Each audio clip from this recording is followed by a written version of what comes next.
Hola hermano, ¿cómo estás? Sé bienvenido a este nuevo trimestre que vamos a estar llevando de esta materia, la carta a los romanos. Este es el trimestre número 4 de esta carta. Vamos a estar publicando el trimestre anterior. Sé que aún falta una clase, creo que es la clase número 6 que no se escucha bien. Estoy en el proceso de rehacerla para que podamos tener todo completo. ¿Ok? Recuerden que el manual se va a entregar hasta el final de este trimestre. Cuando ya sea el final de este trimestre, en esta materia, Romanos, se entrega el manual. ¿Ok? Bien. Vamos a orar y vamos a iniciar este tiempo de estudio. Padre, te damos gracias. Gracias, Señor, por permitirnos tener este tiempo, Señor, en el que podemos, Señor, tomar de tu palabra, tomar el consejo tuyo y que, Señor, podamos, Padre mío, ser instruidos por ti. Ayúdanos a comprender y principalmente, Señor, a obedecer lo que tú nos has dicho. Te agradecemos todo ello en este día, en nombre de Jesús. Amén. Bien, hermanos. Vamos a retomar donde nos quedamos el trimestre pasado. Romanos, capítulo 12, verso número 2. Ahí nos quedamos. Okay. Romanos, capítulo 12, verso número 2. Okay. Ahí nos quedamos, voy a iniciar allí nuestra clase del día de hoy. ¿Okay? Romanos capítulo 12, verso número 2. No os conforméis a este siglo, sino transformaos por medio de la renovación de vuestro entendimiento, para que comprobéis cuál sea la buena voluntad de Dios, agradable y perfecta. Bien, hermanos. Una de las cosas que los sacerdotes de Dios deben saber es la voluntad de aquel que los llamó. Esto se hacía en la antigüedad cuando el rey quería saber la voluntad de Dios. Generalmente iban a los profetas o a los sacerdotes para averiguar esto. ¿Okay? Esto fue lo que dijo Saúl a Samuel. Eh, Ahí más adelante, cuando le dijo cuál es, cuando se acuerdan que Samuel fue a ver a una adivina en Endor. ¿Okay? Y esta divina hizo subir a Samuel y Samuel le dijo que Dios ya lo había abandonado. Ahora, viene aquí una cuestión importante. Aquí la palabra conformarse, que está aquí, significa amoldarse o formar de forma parecida. ¿Qué quiere decir, hermanos? Ahora, dice, no os conforméis a este siglo. ¿Okay? A este siglo. La palabra de Dios toma la palabra siglo y en algunas veces sí significa 100 años, ¿okay? 100 años, ¿ok? Pero también significa en este caso significa eh, tiempo presente.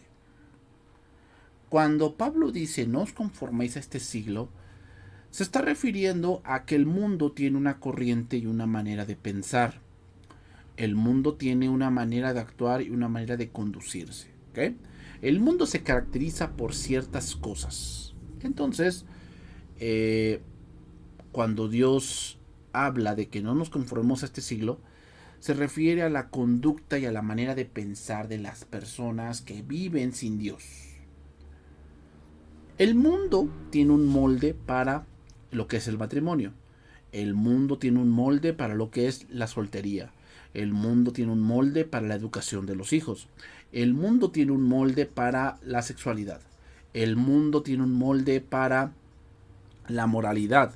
El mundo tiene un molde para lo que es la parte de cómo llevar tu dinero. El mundo tiene un molde. Uno de esos moldes, por decir, es eres lo que tienes. Ese es un molde del mundo. Y no debemos conformarnos a eso. ¿Por qué, hermanos? Porque ciertamente eso lo que está llevando a la gente es que se endeude y que tenga cosas que no puede pagar. ¿Ok? Entonces eso lo va a llevar a una frustración, no disfruta lo que ha comprado, no disfruta lo que le ha costado trabajo generar, no lo disfruta. Simplemente está viviendo algo, está viviendo de una manera equivocada, está viviendo de una manera muy alejada de la realidad, ¿ok? Así está viviendo. Entonces se está moldando a ese siglo, se está moldando a esa forma de pensar. ¿Y qué es lo que va a traer aquí? Bueno, ¿cómo podemos no transformar, no conformarnos a este siglo renovando la mente? Aquí la palabra transformado viene de la palabra metamorfo, que significa transfiguración. La idea de transformarse es como la idea de un gusano a una mariposa. Esa es la palabra metamorfo. ¿Okay? Pero la palabra aquí dice, también la palabra renovación, da la idea, o tiene que ver, hermanos, tiene que ver con la manera en que vemos las cosas. ¿Ok? Renovación tiene que ver con limpiar la mente con la palabra de Dios. ¿Ok? Eso tiene que ver. Entonces, tenemos que con la palabra de Dios estar renovando nuestra mente, es decir, estar limpiándola. Y a medida, hermanos, que nosotros vamos tomando la palabra de Dios y vamos tomando más en serio muchas cosas, o más que nada estamos estudiando constantemente la palabra de Dios, una de las cosas que van a pasar es que nosotros empezamos a ver el mundo como en realidad es. Ok, ¿a qué hago referencia con esto? Bueno, tiene que ver con que el mundo se rige a base de mentiras. ¿Ok? El mundo es una mentira. Es por eso que el predicador en Eclesiastés, de ahí sale el verso que dice: vanidad de vanidades, todo es vanidad. ¿Por qué todo es vanidad? Según el predicador. Bueno, todo es vanidad porque es una mentira que el mundo te dice que con esto vas a ser feliz. El mundo empieza a mentir a la gente, diciéndole que si tuviera esto sería feliz. Si viajara a tal lugar, sería feliz. Si obtuviera tal salario, sería feliz. Si pensara de tal manera, sería feliz. Si tuviera fama y dinero, sería feliz. Y el mundo así se la pasa. Y vemos, hermanos, a todo el mundo buscando siempre las mismas cosas. Siempre. ¿Qué buscando? Una casa mayor, un auto más lujoso, ropa más costosa, zapatos más lujosos.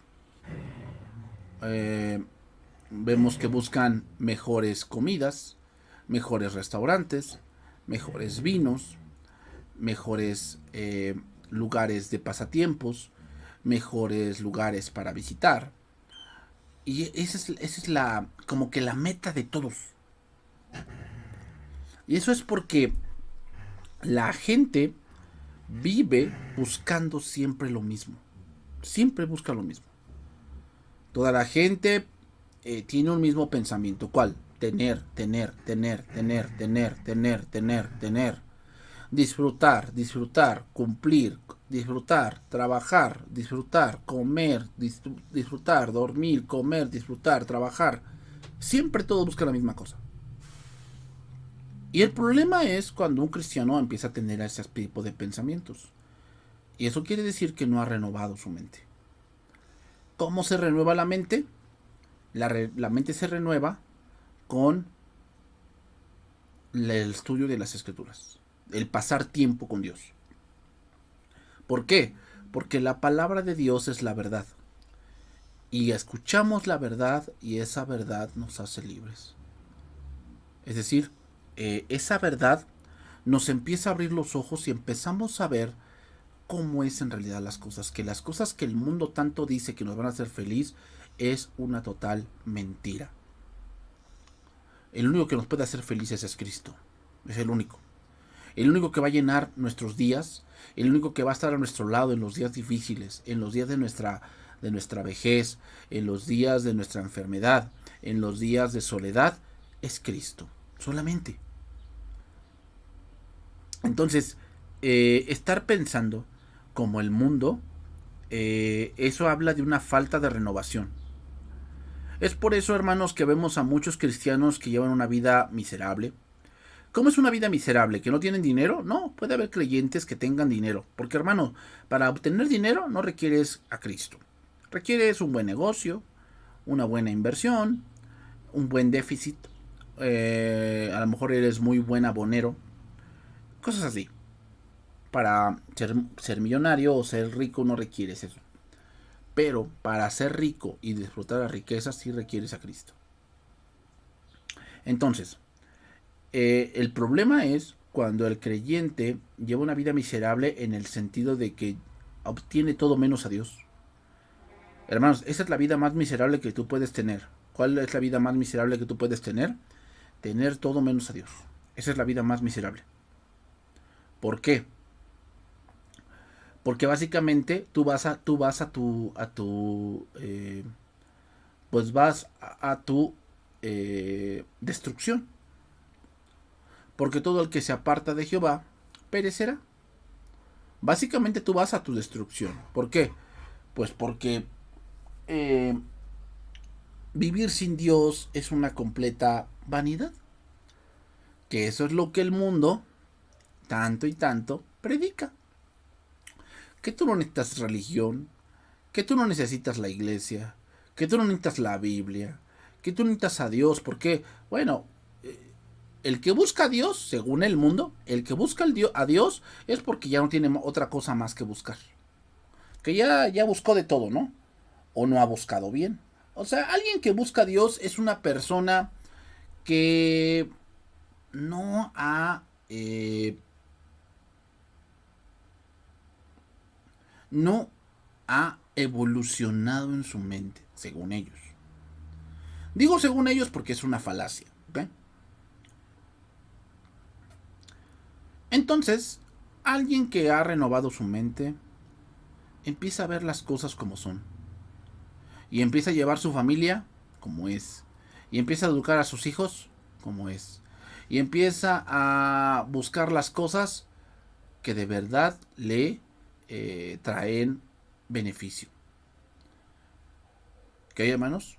Eso quiero que lo entiendan muy bien. Dice, por eso dice ahí, para que comprobéis cuál sea la buena voluntad de Dios, agradable y perfecta. O sea, quiere decir que una persona que está renovada es una persona que hace la voluntad de Dios. ¿Por qué? Porque ve las cosas como son. O sea, una persona que se ha moldado este siglo, es mentira que ellos sigan la voluntad de Dios. No es cierto. Y ustedes lo pueden ver en redes sociales, como la gente, eh, como la gente hace lo que los demás hacen, no hacen lo que Dios les dice. Cuando la mente de un creyente es transformada, su capacidad para pensar, su razonamiento moral y su entendimiento espiritual están en capacidad de evaluar todas las cosas como es debido y de aceptar únicamente lo que se conforma a la voluntad de Dios. ¿Y qué es la voluntad de Dios? La palabra es la voluntad de Dios. Una mente transformada produce una voluntad transformada, de tal manera que contamos con el deseo y la capacidad, con la ayuda del Espíritu, para poner a un lado nuestros planes y aceptar en plena confianza los planes de Dios. ¿Ok? Aceptamos en plena confianza los planes de Dios. Entonces, ¿por qué es necesaria la renovación? Es necesaria porque si no vamos a confundir eh, nuestra voluntad y nuestros deseos personales con la voluntad de Dios, lo cual no tiene nada que ver. Recuerden que la palabra de Dios dice que los pensamientos de nuestro Dios no son nuestros pensamientos. ¿Ok? Nuestros pensamientos no son tus pensamientos de Él. Y eso es muy importante porque muchas veces nosotros confundimos un deseo personal con lo que pensamos que Dios quiere de nosotros. ¿Ok?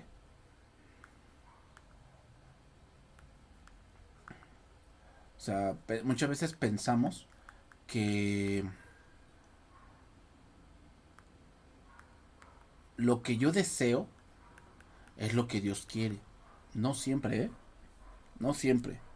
Porque a veces nuestros deseos son muy egoístas. Algunas cosas que vemos en los que no tienen una mente renovada son las siguientes. Les voy a mencionar algunas. El mundo hoy presume que si algo es eficiente en términos prácticos, o sea, que puede servir el propósito de llevar a cabo nuestras metas, entonces es necesariamente bueno. O sea, si en el proceso de tu cumplir algo destruyes un matrimonio, no necesariamente era malo eso. Tal vez ese matrimonio ya estaba por destruirse, tú solamente pues y seguías tus impulsos. Otro punto. La ideología de que Dios es el centro de todo queda totalmente rechazado. Y ahora su idea es que Dios solo sirve para ciertos momentos. ¿Qué? Mi Dios solo sirve, o Dios solo sirve para esas ocasiones en que, por decir, un hombre tiene cáncer. Ahí Dios tiene que actuar, ¿verdad? Ahí sí necesitamos un milagro. Dios solamente sirve cuando yo tengo una necesidad económica. ¿Dónde está Dios? ¿Verdad? Ahí sí Dios tiene que actuar. Eso es de una mente no renovada. Otro punto. Es que no creen en Dios, pero sí creen todo lo que está fuera de Dios. O sea, creer en Dios les cuesta mucho. Dicen que no creen en algo que no puedan experimentar, no puedan palpar. Pero sí creen en los ovnis. Porque un amigo muy cercano les contó, ¿verdad? O sea, creen en la evolución, que creen que vinieron del chango, creen que vinieron de chita, creen que vinieron de no sé qué tanto rollo.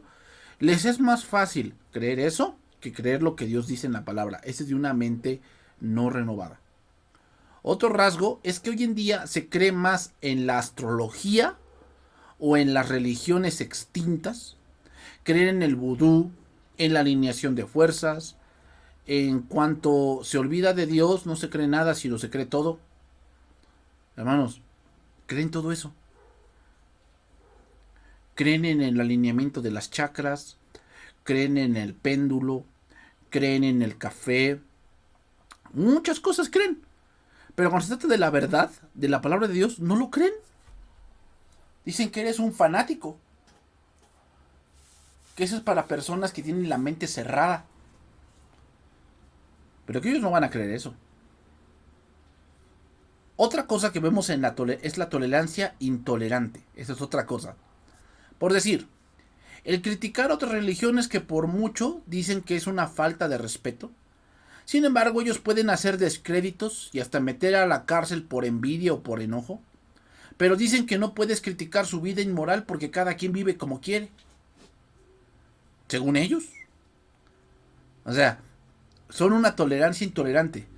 Y lo vemos hoy, hermanos. Hoy dicen, es que no hay inclusión. ¿Inclusión o imposición? ¿Cuál de las dos? ¿No? ¿Cuál de las dos? ¿Inclusión o imposición? Porque hoy lo que tanto predica el mundo no es inclusión, es imposición.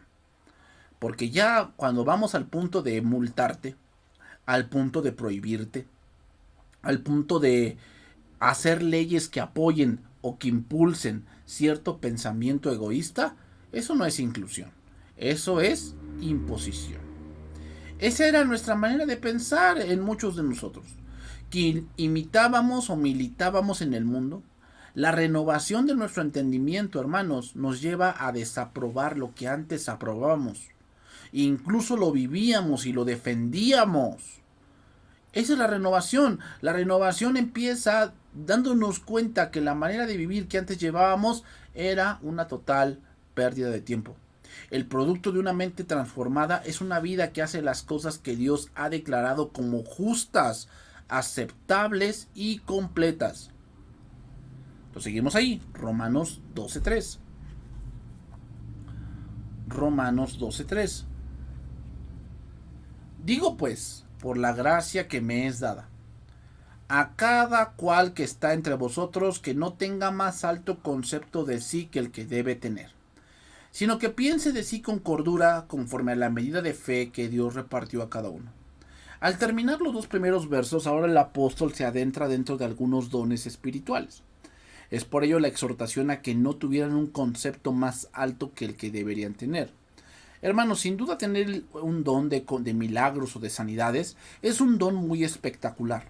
Sin embargo, no nos hace más espirituales, si nos hace más llenos del Espíritu Santo. ¿Ok? Ok. Hay varias posturas en esta parte. Por decir, están los sensacionistas. Sensacionista significa de cesar, ¿okay? Que ellos creen que los dones ya cesaron, que los dones ya no operan en el día de hoy, que ya cesaron porque ya cumplieron su propósito. Yo soy de la postura de que los dones aún siguen, pero con ciertas, ¿cómo decirlo? Ciertas reglas, ¿ok? Ciertas reglas. Aquí medida de fe que vemos en este pasaje, conforme a la medida de fe, no hace referencia a la fe salvadora, sino más bien a la fe que se basa en el conocimiento de Dios. El don, hermanos, el don que Dios puede otorgar como don de evangelismo, don de maestro, don de profecía, don de lenguas, no está supeditado a que yo me porté bien esta semana y por eso opera el don. No, porque el don no es de un esfuerzo humano, el don es algo sobrenatural. Pero sin embargo, hermanos, debemos de tener estudio bíblico, porque si no tenemos estudio, ese don que estamos practicando va a hacer que nosotros nos inflemos, nos enorgullezcamos, pensando que solamente yo puedo hacer esto y que es por mí que está sucediendo lo que está sucediendo. ¿Ok? Entonces debemos tener cuidado en eso. Debemos tener cuidado, porque muchas veces hay gente que tiene dones y piensan que sin él la iglesia no va a hacer las cosas. Hace referencia a los dones que cada uno tiene. Es obvio que no se requiere un gran crecimiento para tener un don. Es decir, no necesitamos llegar hasta ser apóstol o un evangelista de una iglesia muy grande para tener un don, sino que esto viene de Dios. Sin embargo, si queremos que el don de verdad haga efecto, si queremos que el don en verdad sea muy efectivo, necesitamos conocimiento. Y ese conocimiento pues es por medida. Es decir, el conocimiento es gradual y algunos tienen más que otros. Eso es comprensible, que algunos tengan más conocimiento que otros. Los dones espirituales deben ser ejercitados por medio del fruto del Espíritu. Es decir, los dones no dependen del tiempo que llevamos de cristianos, pero el efecto que tengan esos dones dentro de la iglesia sí depende mucho de mi crecimiento espiritual. Los dones del Espíritu no son medallas ganadas por méritos los cuales exaltan al individuo, no, sino son toallas de servicio para que cada creyente pueda servir en el cuerpo de Cristo. Y me refiero a toallas de servicio como dándole ejemplo o trayendo a la mente lo que Jesús hizo en la última cena en Juan capítulo 13. Recuerden que él tomó un lebrillo y tomó una toalla y se la puso y entonces empezó a lavar los pies de los discípulos. Eso es tener un don. El don no es para servirte tú, es para servir a la iglesia. ¿Ok? Romanos 12, 4 y 5. Porque de la manera que un cuerpo tenemos muchos miembros, pero no todos los miembros tienen la misma función. Así nosotros, siendo muchos, somos un cuerpo en Cristo y todos miembros los unos de los otros. Esta metáfora del cuerpo es muy usada por el apóstol Pablo para dar a entender que la iglesia es un organismo vivo, que la iglesia es algo que está vivo por el Espíritu Santo y como tal debe trabajar unido. Podemos ver ese tipo de metáforas en, por decir, en Primera Corintios, en la carta a los Efesios, que es una carta dedicada a entender cómo es la iglesia, hermanos.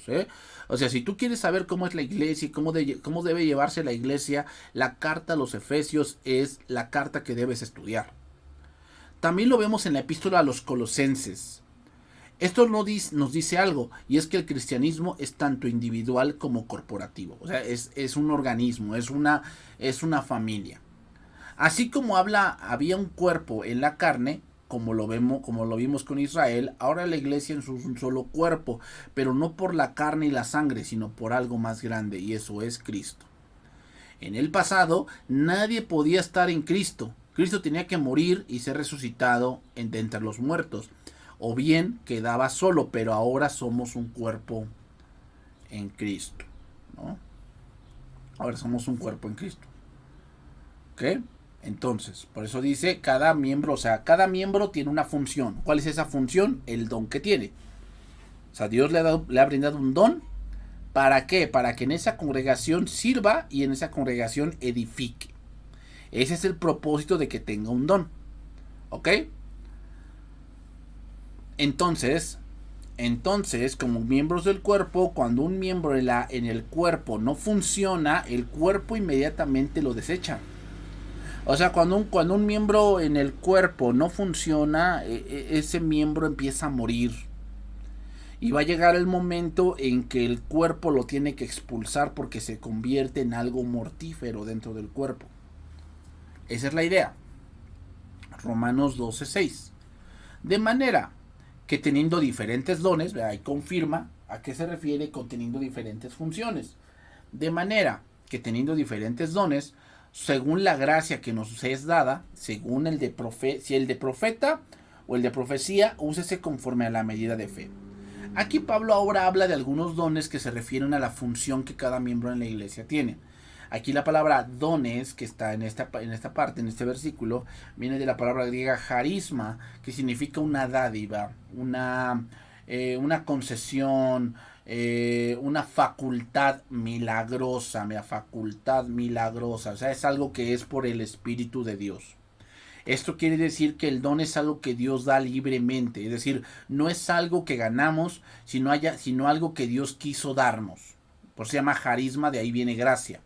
Y esto debe usarse conforme al conocimiento que tenemos de Dios. Y el primero que pone es el de profecía, el don de profecía.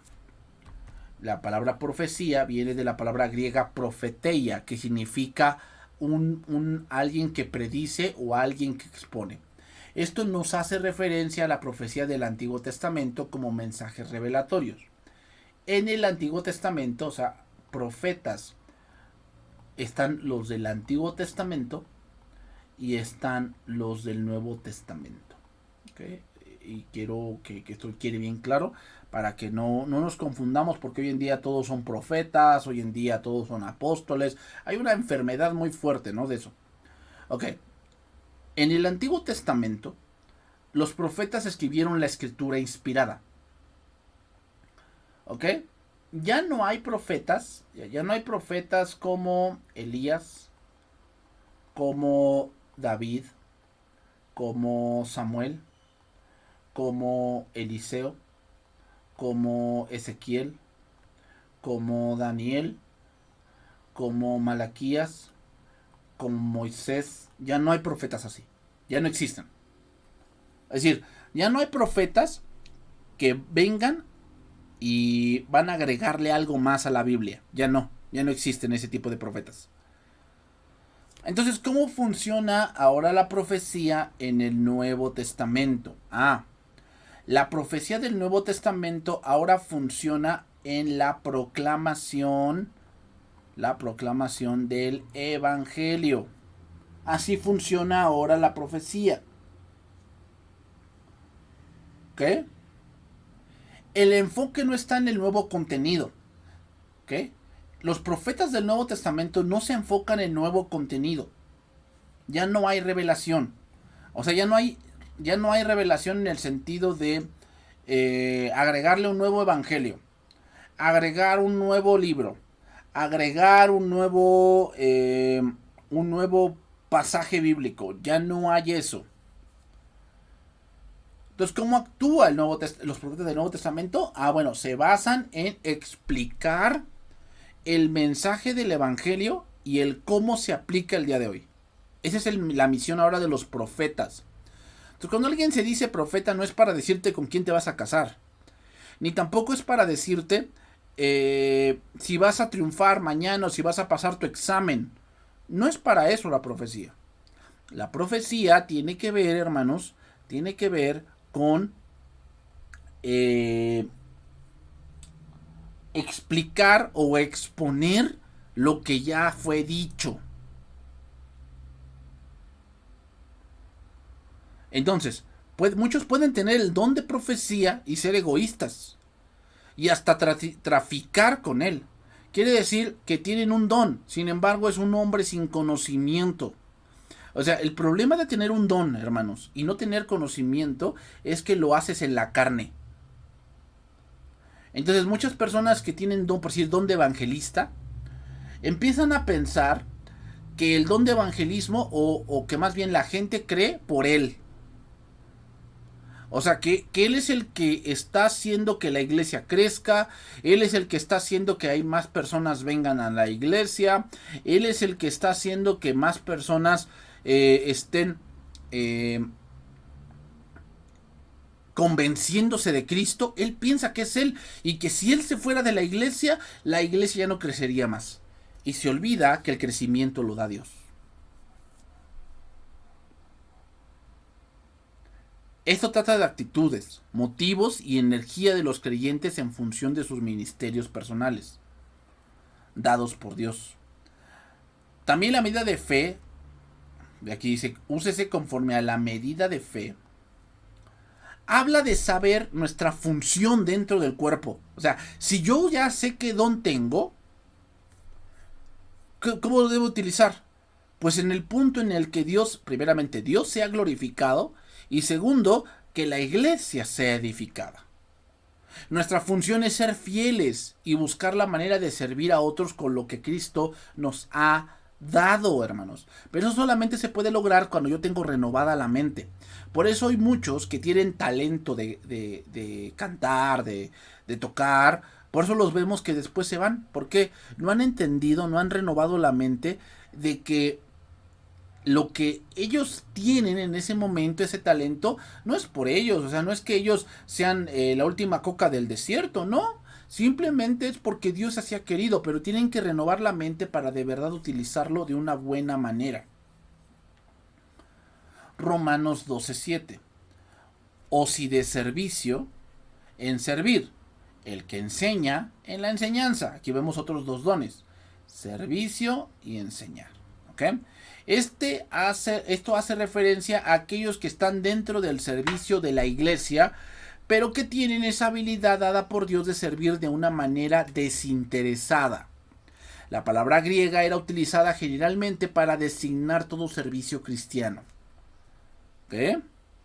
Todo servicio cristiano. Aquí vemos la palabra servicio, viene de la palabra griega diaconía, que significa un servicio, pero como de sirviente. Es decir, ¿qué quiere decir? ¿Que los diáconos son meseros o algo así? No. Ni son nuestros trabajadores, hermanos, ¿eh? O sea, muchas veces malentendemos que pensamos que los ujieres dentro de la iglesia son los trabajadores de la iglesia. No, no, para que sean trabajadores se requiere que les demos un salario. Bueno, pero Dios les paga. Entonces son servidores de Dios, no míos. ¿Ok? O sea, dice ahí servicio oficialmente, específicamente de maestro o técnicamente del diácono. ¿Ok? Entonces, el don de servicio es sencillo y directo, pero bastante amplio en su aplicación. Y abarca muchas cosas que no podemos mencionar, pero este don tiene aplicaciones que van mucho más allá de las funciones propias de un cargo oficial como el de diácono. ¿Ok? O sea, muchas veces los sugieres y muchas otras personas dentro de la iglesia desarrollan funciones desinteresadas dentro de la congregación buscando agradar a Dios. Y lo hacen sin un salario, lo hacen desinteresado. Y tienen esa parte, ese carácter, hermanos, de servir y de operar dentro de la iglesia de una manera, eh, ¿cómo decirlo?, benigna. Porque hay gente que sirve en la iglesia, pero solamente para destruir, ¿eh? O dicen, sirve de mal ejemplo. Es de lo único que sirve. Porque de ahí en fuera no tiene otro servicio.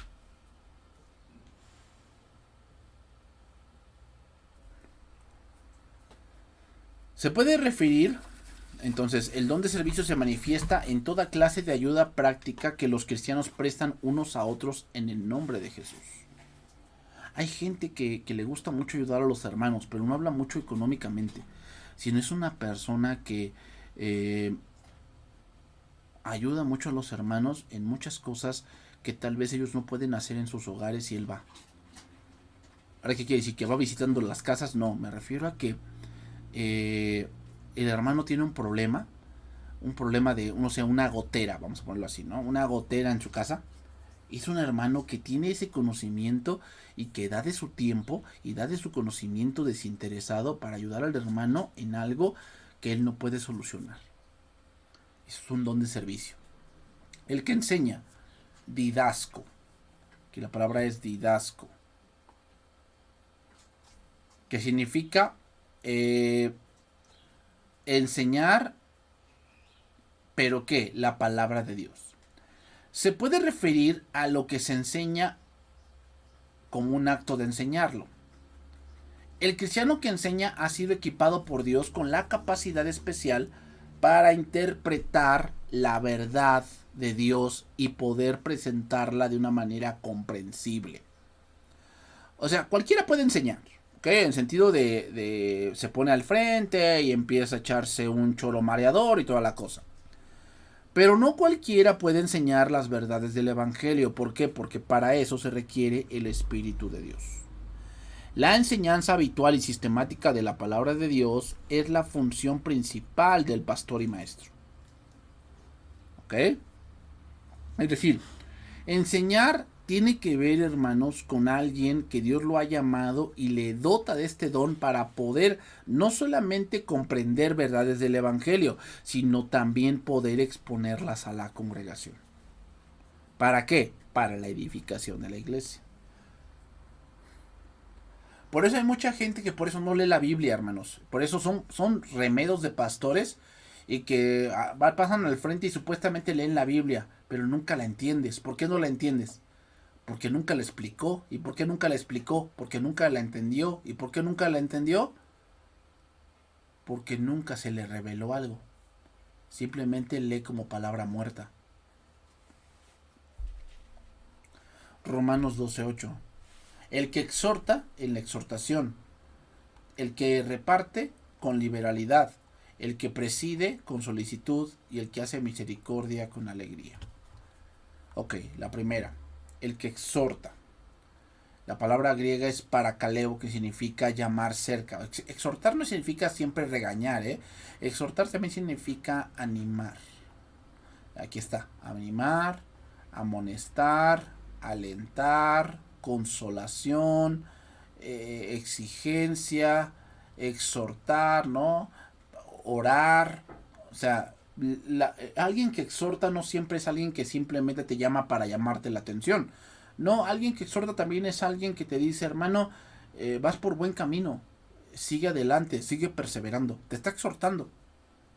Pero, o sea, es que entendemos malentendido que te voy a exhortar, es como que pensar que me va a regañar o me va a decir que estoy haciendo mal las cosas. No necesariamente. Exhortar también tiene que ver con animarte, con hacerte ver que estás haciendo bien las cosas y que necesitas seguir y perseverar en aquello que estás haciendo. ¿Ok? El que reparte aquí la palabra metadidomi significa entregar, compartir, comunicar, dar. ¿Ok? La palabra griega tiene el sentido literal de llamar a alguien al lado de uno. ¿Ok? Pero también tiene el sentido, hermanos, tiene el sentido de, en este caso, de distribuir e impartir aquello que uno ha recibido. O sea, ¿qué quiere decir? Que solamente hay personas que tengan este don y que nada más, si en la iglesia vamos a repartir, solamente ellos pueden repartir. No, la persona que tiene o que ejerce este don reparte lo que tiene como un sacrificio personal.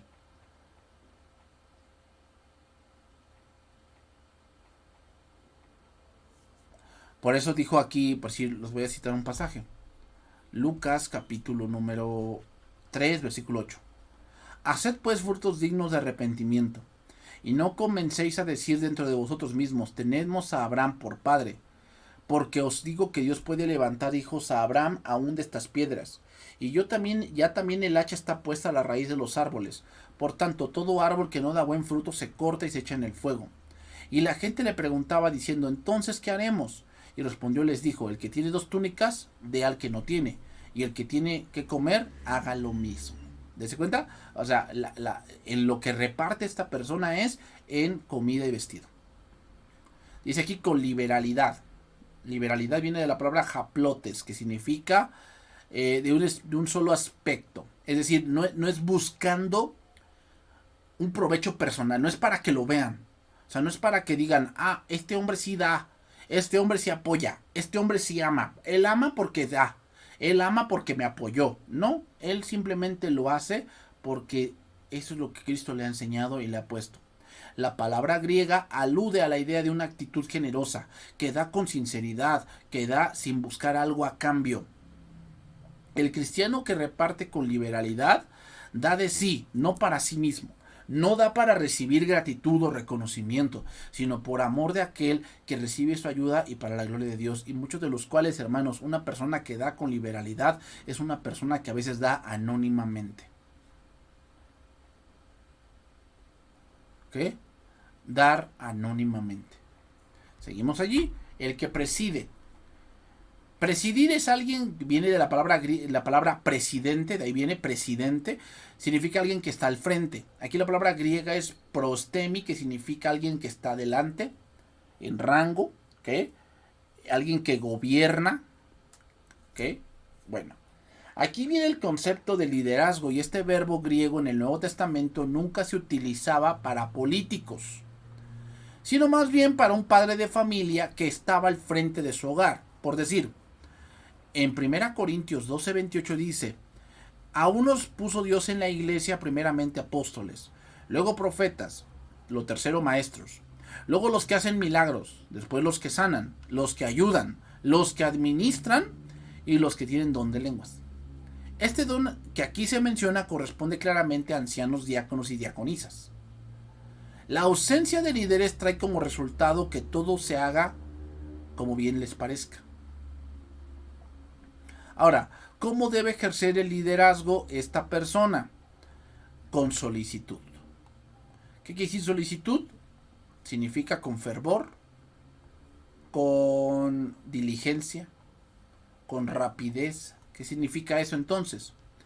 Quiere decir que debe estar atento a su trabajo. No significa que si yo le llamo, pues rápido tiene que venir. No, no significa eso. No significa eso, porque recuerden que lo que estamos hablando es de la iglesia. No estamos hablando de negocios, no estamos hablando de cosas que ocurren por fuera. No. Es una persona que sabe lo que tiene que hacer. Es una persona que sabe cuál es su trabajo delante de Dios y lo hace con solicitud. O sea, no puede ser un pastor y llegar un día, un domingo y decir que no estudió, que no tuvo tiempo, que Dios no le dio nada en ese momento, no le dio una palabra para poder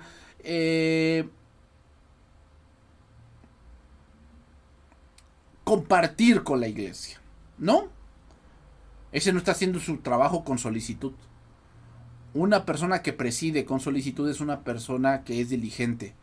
Un padre de familia que preside con solicitud es una persona que está viendo su casa, que todos caminen por el camino de Dios, que busquen a Dios.